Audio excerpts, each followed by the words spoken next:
특히 나라의 국운이 걸린 왕손을 낳게 될 왕비에게는 못 쓸 재료, 못 쓸 음식이 없었을 겁니다. 그러나 전국 방방곡곡에 사내 진미와 민간 신앙 등이 합쳐지니 왕비들이 챙겨먹는 음식들만 해도 수십 가지인데요. 과연 임신한 왕비들은 어떤 음식을 챙겨 먹었을까요?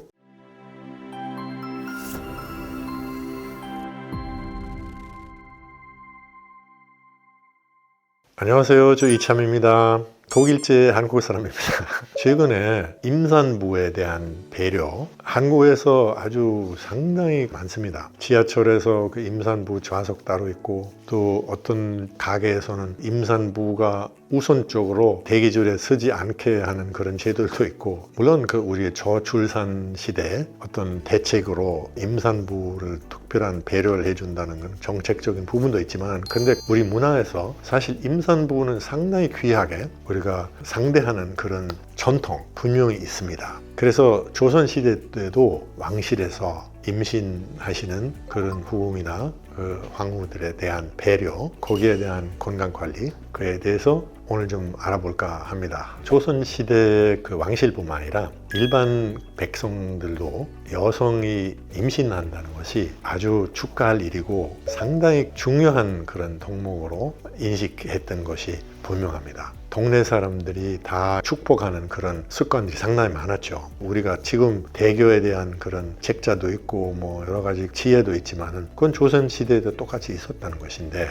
예를 들어서 뭐 그때는 칠태도이라는 대교 책이 있었습니다. 그래서 거기서 여러 가지 그 규칙을 말하는데, 임산부가 높은 곳에 올라서지 말라, 뭐 술을 마시지 마라, 뭐 울지 마라, 기대지 마라, 뭐 고개를 끄덕여지는 내용도 있지만 지금 과하다기 싶은 내용들도 있죠. 이 책이 당시에는 임산부가 죽어도 지켜야 하는 7가지 법도로 큰 유행이었다고 합니다. 사실 아이를 가져줄 때보다 아이를 낳기 직전과 직후에 관심이 많았는데요. 그 이유는 당시 매우 높았던 인부 사망률 때문이었죠. 의학 기술이 부족했던 것이고, 위생 상태가 좀 안 좋았던 부분도 있고, 또 영양 상태가 안 좋았잖아요. 그래서 어느 연구에 따르면은 여성의 13%, 심지어 왕실에서조차도 아이를 낳은 왕비가 사망한 경우가 많았습니다. 그러니까 다들 출산 직후 여성의 몸 상태를 각별히 챙겼겠죠.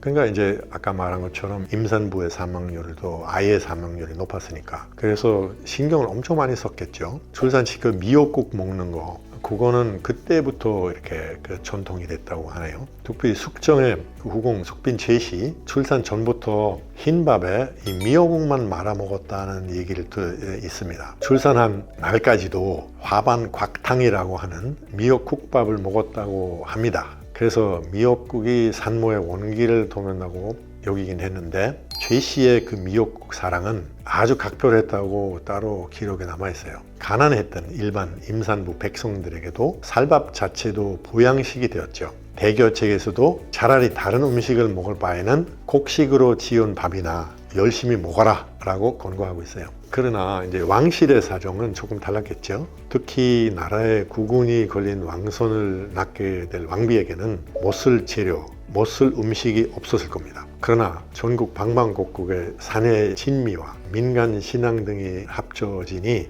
왕비들이 챙겨 먹는 음식들만 해도 수십 가지인데요. 그중 특히 사랑받는 몇 가지 음식들을 소개해 보고자 합니다. 과연 임신한 왕비들은 어떤 음식을 즐겨 먹었을까요? 이제 여러 가지 보양식이 있는데, 첫 번째는 잉어.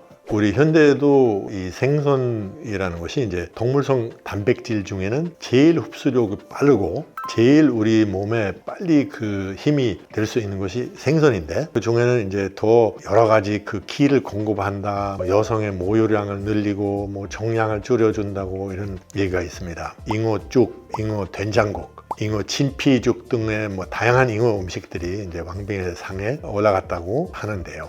두 번째 보양식은 이제 죽순이 이제 좋은 왕자님을 낳는다는 미신이 있어요. 이제 아마 생김새 남자의 거시기 이게 좀 닮아서 그런가?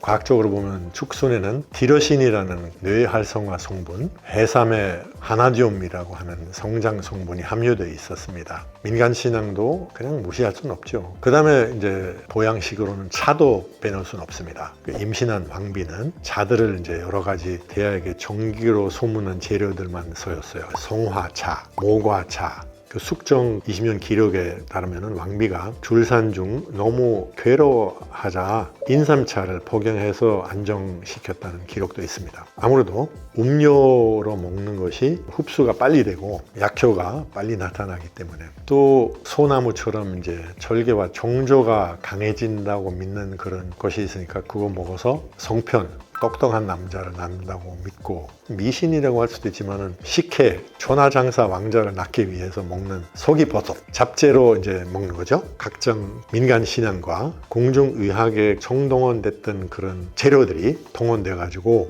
또 현재의학으로 당시 그 음식들이 분석하면은 실질적으로 영양 요소들이 우리 몸에 상당히 좋다는 것을 다 나와요. 조선시대 역사를 이제 뒤집어 보면은 좋은 왕자를 낳는다는 미신이 100% 맞진 않아도 상당히 근거가 있던 것입니다. 보양식으로 먹었던 좋은 그 식재료도 많았지만 먹지 말아야 할 것들도 많았죠. 술 먹지 말아야 됐고, 그 다음에 뭐 그 미신이겠지만 모양이 바르지 않은 그런 과일이나, 또 익지 않은 불, 또 제철이 아닌 것, 또 과도한 육류, 그런 식사 규칙이 상당히 많이 있었습니다. 근데 그거는 뭐 오늘도 우리가 많은 미신이 있잖아요. 믿거나 말거나 안전하게 하기 위해서, 예를 들어서 뭐 우리가 사인할 때 빨간 펜 안 쓴다, 그런 거는 미신이겠지만은 그래도 심리적인 어떤 작용이 있으니까 그거 비하는 거 좋잖아요. 그죠? 실질적인 그 영양 요소보다도 심리적이고 영적인 그런 요소들도 분명히 고려할 필요가 있다고 생각합니다. 조선시대에서부터 이렇게 임신한 여성에 대한 배려,